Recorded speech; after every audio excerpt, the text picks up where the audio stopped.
Hey, what's happening? We're doing Ghoti today. I am going to go through the first Ghoti deck list on the channel. I intend to have three eventually. The first one's going to be the pure Ghoti list, kind of simple, just Arion post turbo and see what happens.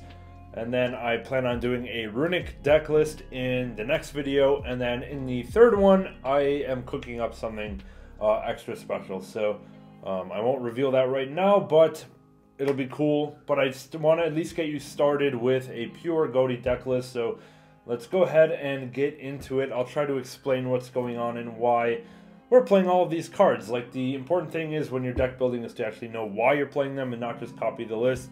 You know, feel free to copy the list just to understand what these cards are for, because, you know, it's not a straightforward deck. You read the cards and you don't always know what exactly they're trying to be, do with them. So, yeah, let's go ahead and let it rip with the main deck here.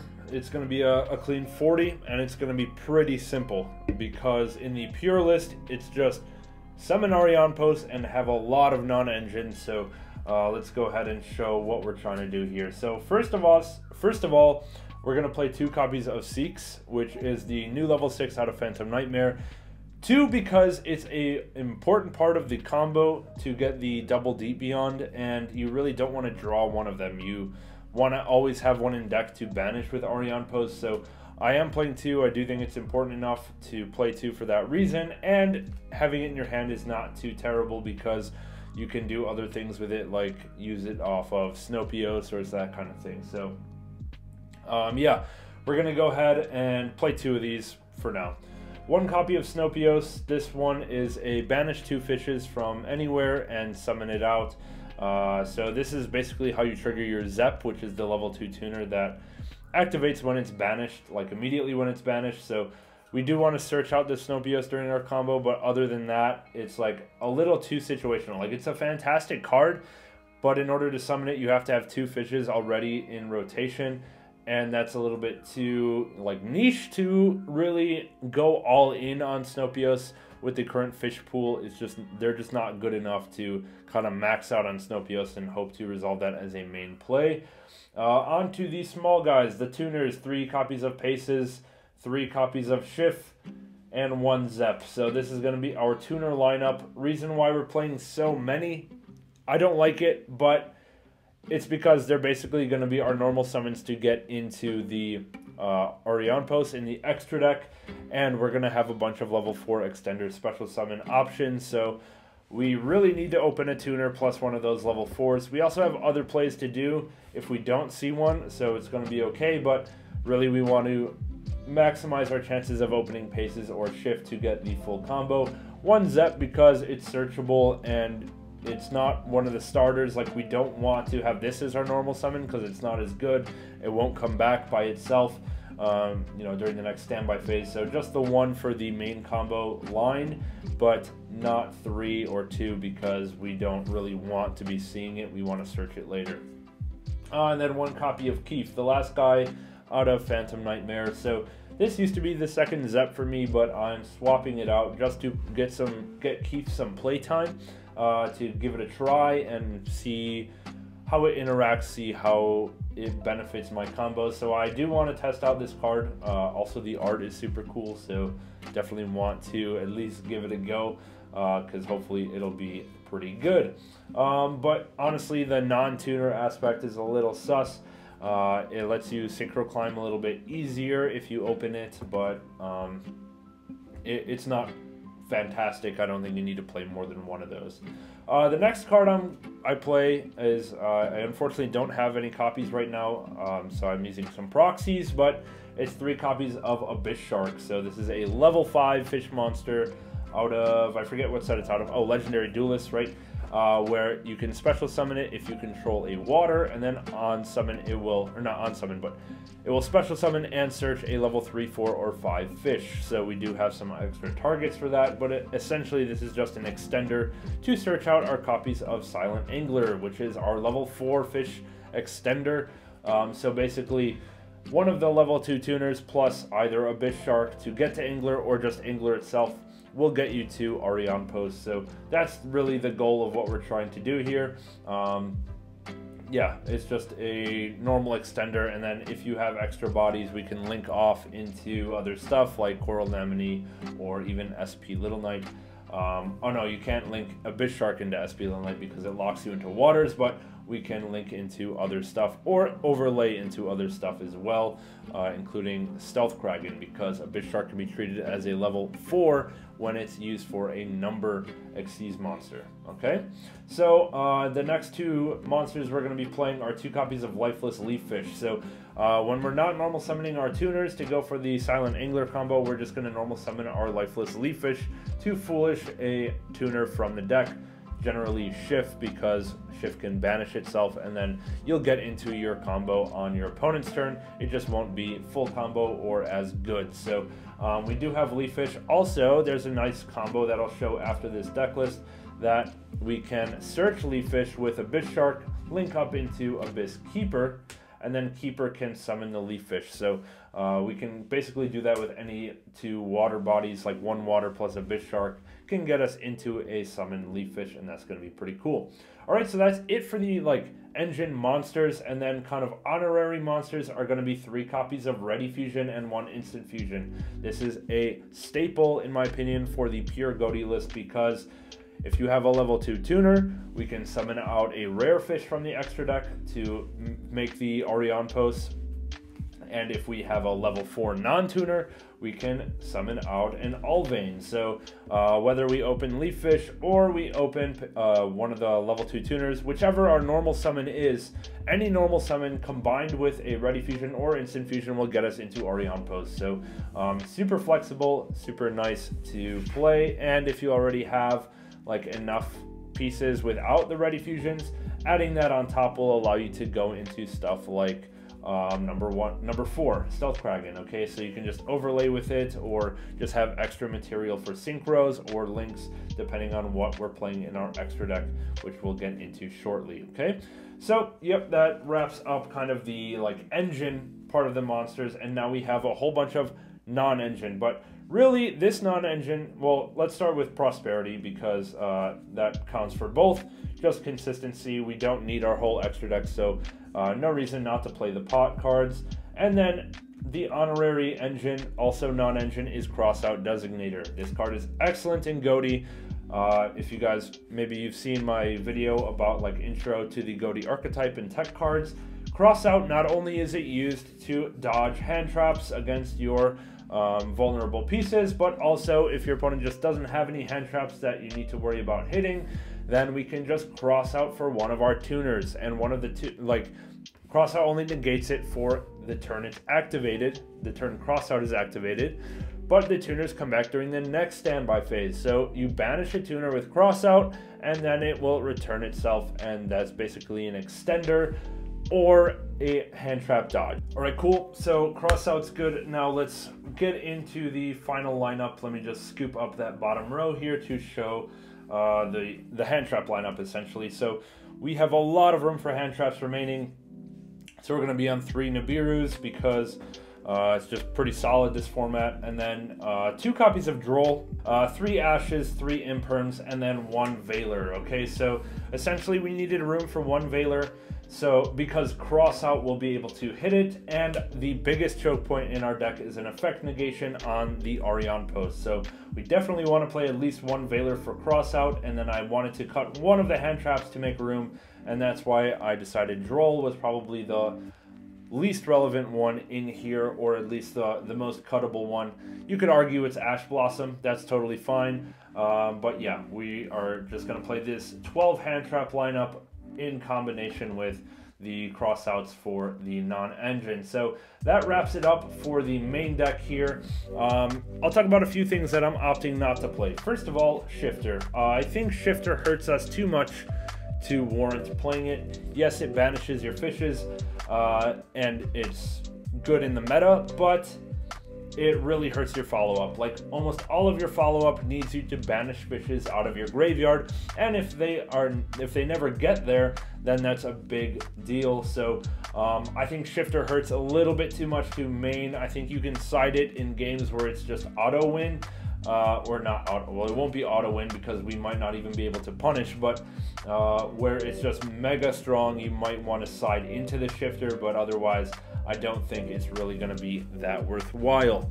Other cards that I'm not playing are going to be Aloof Lupine. I think it's just a worse normal summon than Lifeless Leafish, simply because it's not a fish, and even if we go Lupine plus Ready Fusion or Instant Fusion into Ariane Post, we can't do the full combo because we have no fishes in our graveyard. So for that reason, I don't really like Lupine that much. It's an interesting tech choice, but it's just not something I want to be playing.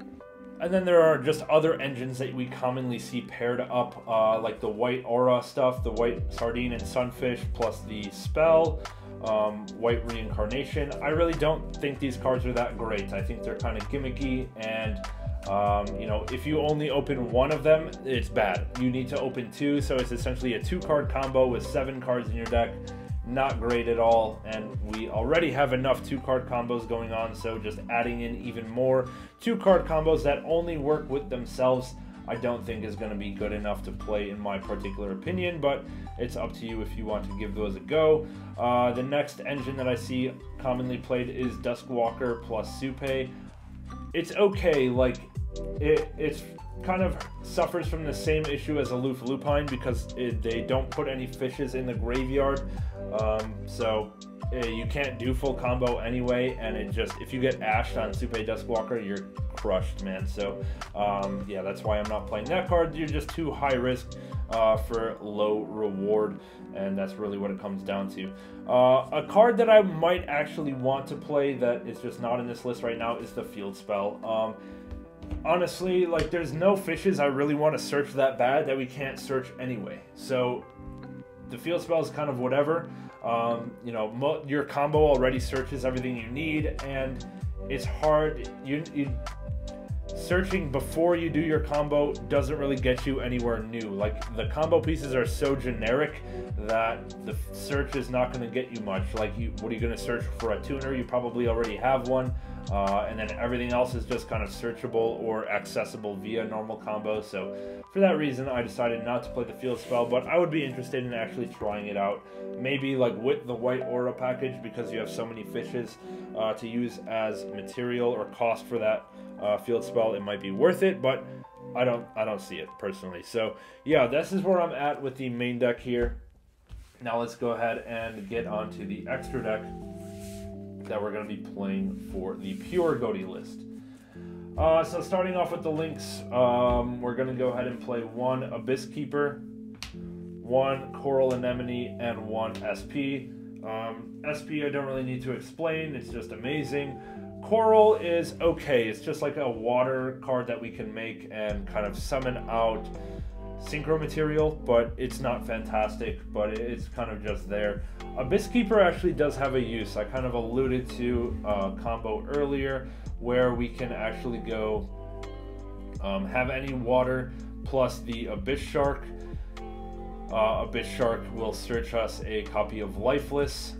Like, say we have Keef, and then we go Keef, summon Abyss Shark searches Lifeless, and then we can link these into Abyss Keeper. Abyss Keeper will be able to summon the life fish from our hand, and then Lifeless Leafish can Foolish a Shift. And now at least we have Shift Banish here to go ahead and have combo next turn. So it's just an interesting play, plus Abyss Keeper is a nice piece of removal that we can go into later if we're actually doing well and our tuners are coming back and we don't really need to synchro summon anymore. We can just link them off for a Abyss Keeper and be able to clear some interruptions. So yeah, I do actually like Abyss Keeper in this particular deck.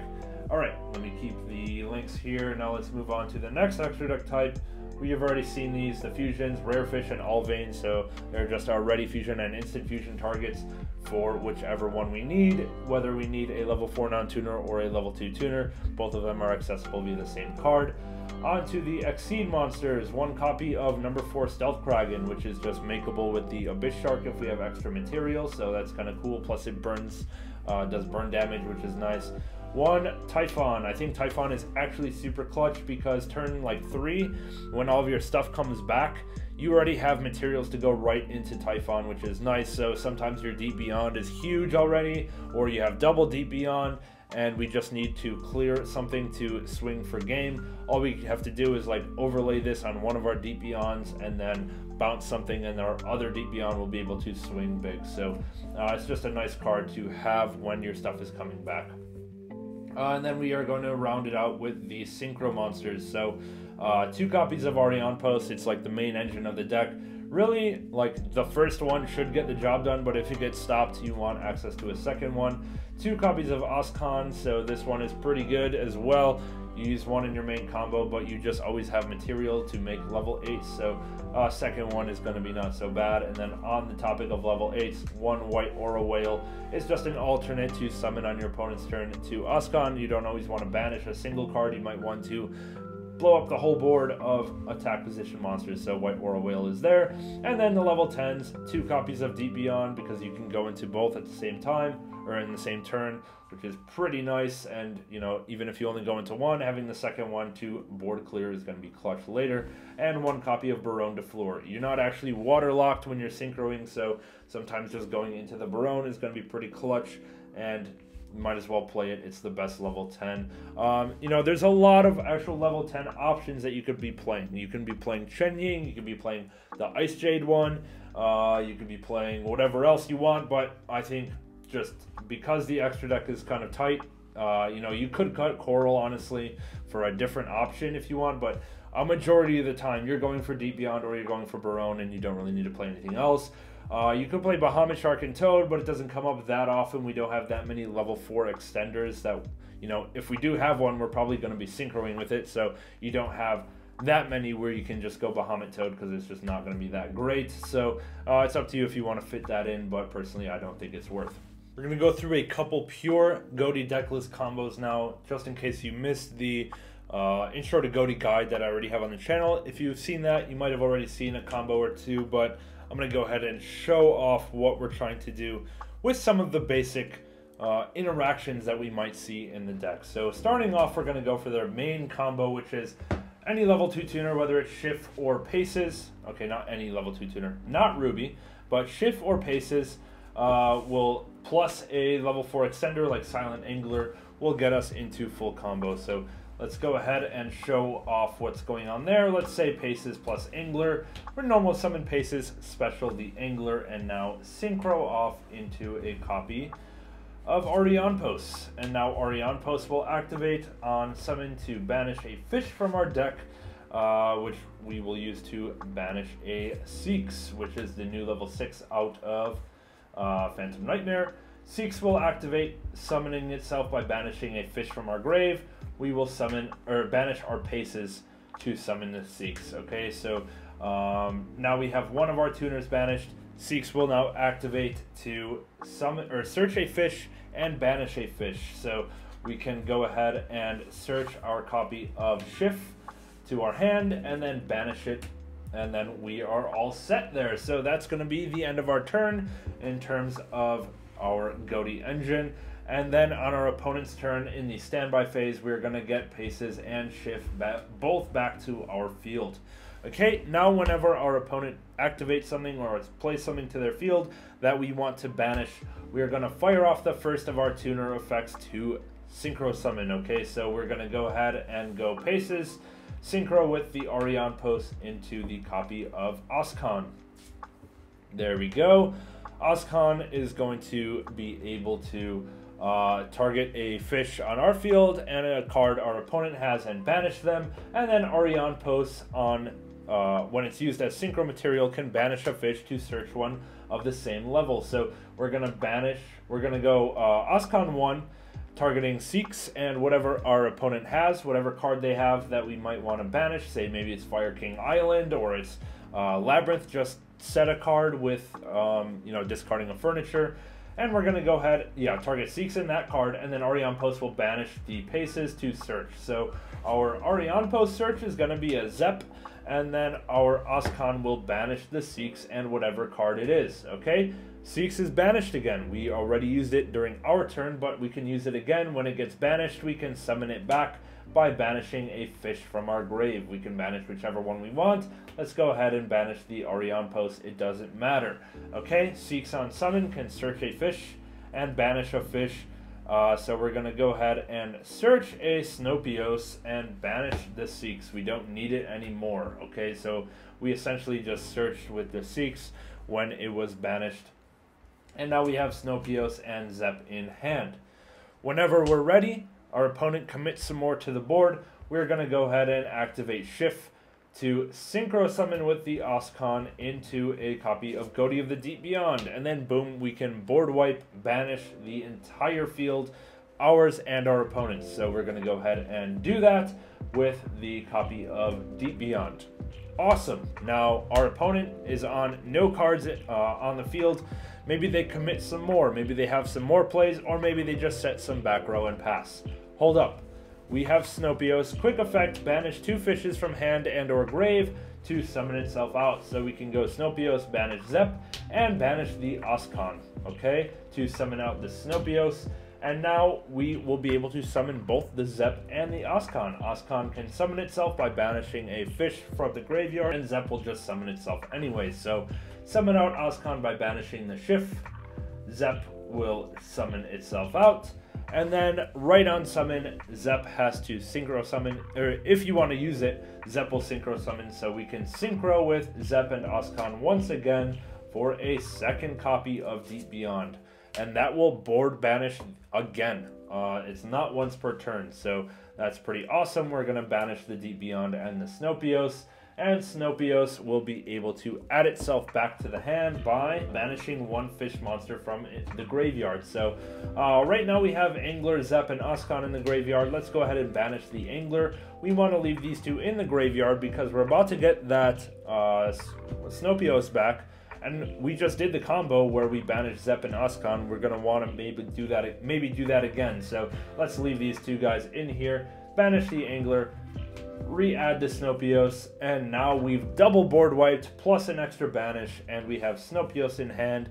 And not only that, during our standby phase, look at everything we get back. We get 1 Deep Beyond, 2 Deep Beyond, 1 Shift, and 1 Paces. So we are cooking. We have Snopios in hand, ready to summon itself out if we want, and we'll be able to basically hopefully just win the game right there on the next turn because we have so much damage to push for. Okay, so that's the essential like full combo.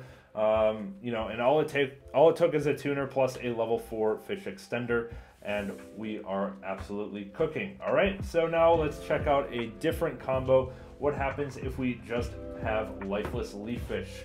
Lifeless Leaf Fish is basically the only 1-card starter or 1-card combo where you can actually do something. So let's go ahead and say we normal summon a Lifeless Leaf Fish, activate effect, and we are going to send the Shift to the graveyard. Shift we can activate, banish it to target Leaf Fish to increase its attack. That attack increase doesn't really matter. What matters is Shift is banished and it will come back during the next standby. Which, let's go ahead and pass turn now. Say we have nothing else, maybe 4 hand traps. Shift can come back during the standby phase, and then during the main phase, we can synchro summon these off for a copy of Orion Post. And then, similar to last turn, we can go Orion Post, banish a copy of Seeks effect to summon itself by banishing a copy of Shift. So that one's banished for the next turn, and then now Seeks can activate, searching a Ruby and banishing the Ruby. Now, because Ruby is banished during our opponent's turn, it will come back and we can synchro 8. Alright, but note that we can only synchro right when Ruby is summoned, and that means we want to hold the Shift effect to summon until we are ready to actually go full combo and end up with a target banish. Don't just fire it off for no reason, okay? So we're going to go ahead and synchro off the Zep and the Orion Post to summon a copy of either Oscon, or because this is going to be our only synchro summon of the turn, we might want to go into the white or a whale right now. So it kind of just depends on what the situation is, what our opponent has on board, but really this is going to be our only action or only interruption for the turn. But hey, like on our opponent's turn board wipe with white or a whale, not too bad for just having a 1-card lifeless leaf fish. Okay, so yeah, that pretty much wraps that up. And then, as I kind of alluded to during the actual deck profile, we also have combo with Abyss Keeper, where if we just have any card, any fish card plus a Abyss Shark, we can normal summon the fish, special the Abyss Shark. Abyss Shark will now search us our copy of lifeless leaf fish, link these two into Abyss Keeper, and then Abyss Keeper can summon out the leaf fish that we searched, and then we will get into the exact same scenario as before where we have a Shift banished. Okay, so that's basically where Abyss Shark actually comes in to searching the leaf fish, and we also have the Abyss Keeper as an important combo piece for those particular hands where it applies. All right, so that's basically it in terms of the combos. It's very similar if you have something like Shift plus Ready Fusion. You know, instead of the Silent Angler, now we just have a rare fish from the extra deck. And then it's basically the same thing as well with Leaf Fish plus Ready Fusion. You know, Leaf Fish will be able to banish our first fish. Let's just actually go through this. Send our Shift, and then Ready Fusion we can activate here to summon our copy of Alvain. So now we have Shift and Ready Fusion in the graveyard. We can banish the Shift now. It doesn't matter. Actually, it does kind of matter. We're going to leave Shift in here and then synchro off for the copy of Orion Post. Orion Post effect now can banish one of our fish tuners, the other one that we're missing. So we have Shift in the grave now. So let's go ahead and banish our Paces. There we go. And then, or no, that's terrible. This is old pre-Phantom Nightmare thinking. We're actually going to banish our Sykes. Sykes is going to summon itself back out by banishing the Shift, and then Sykes can search the Paces and banish the Paces, right? So now we have double tuner banished, and we have the same combo that we did before with Leaf Fish plus the copy of Ready Fusion. All right, so that pretty much wraps it up for what we're trying to accomplish here. Just essentially turbo into Orion Post however you can, and be able to set up as many synchros on your opponent's turn as you can as well. All right, that's the deck. That's the main and extra. I hope you guys enjoyed this pure deck. Runic version is coming out shortly on the channel, followed by something spicy that I've been cooking. So make sure you like, subscribe to the channel so you catch those other deck lists, and I will catch you guys in the next one. We'll see you later. Thank you.